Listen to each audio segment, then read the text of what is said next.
म्हणजे उलट लवकर गुण येते ना आयुर्वेदिक ना, म्हणजे 8-9 महिन्यात तुम्हाला जे गुण आले ते 3 महिन्यात गुण आले.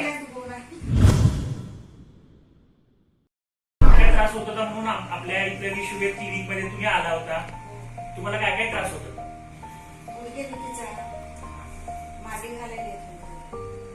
सर्दी पायाला गुडघ्यापासून बोटापर्यंत सिमेंट भरल्यासारखं, जसं पाय उचलतच नव्हते. 4 पाऊल झोपून उठल्या उठल्या पाय उचलत नव्हते. 4 पाऊल सुद्धा इतकं जड वाटत.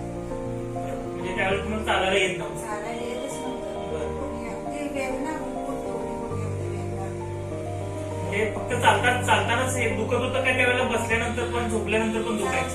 झोपताना बसून वेदना भारतच इतक्या वेदना होत्या. आता तुम्ही इथं ट्रीटमेंट आपल्याकडे किती दिवस झाला घेताय? तुम्हाला आता कुठल्या कुठल्या पद्धतीने तुम्हाला उपचार दिले आम्ही?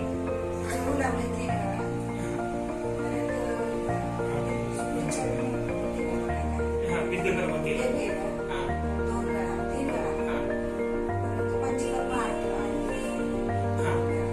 पंचकर्मामध्ये काय काय केलं?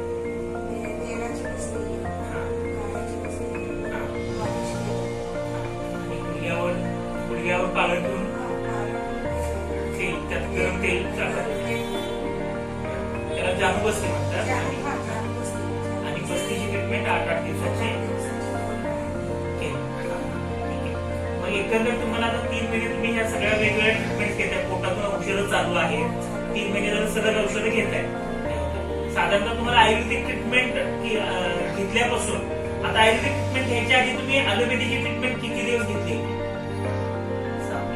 5-6 महिने तरी घेतली होती का? पण त्याच्यानं काही इफेक्ट आला होता? अजिबात काहीच फरक पडला नव्हता. इथं आल्यानंतर तुम्हाला किती दिवसांनी फरक पडायला चालू झाला?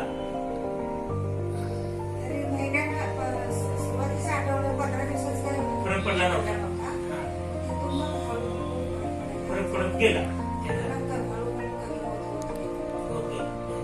आणि आता बस्ती ट्रीटमेंट आणि जळू वगैरे लावल्यानंतर आणि साधारणतः आपली ही जी 2.5-3 महिन्याची ट्रीटमेंट झाली, तर त्याच्यामध्ये आता तुम्हाला सगळं मिळून किती फरक पडला?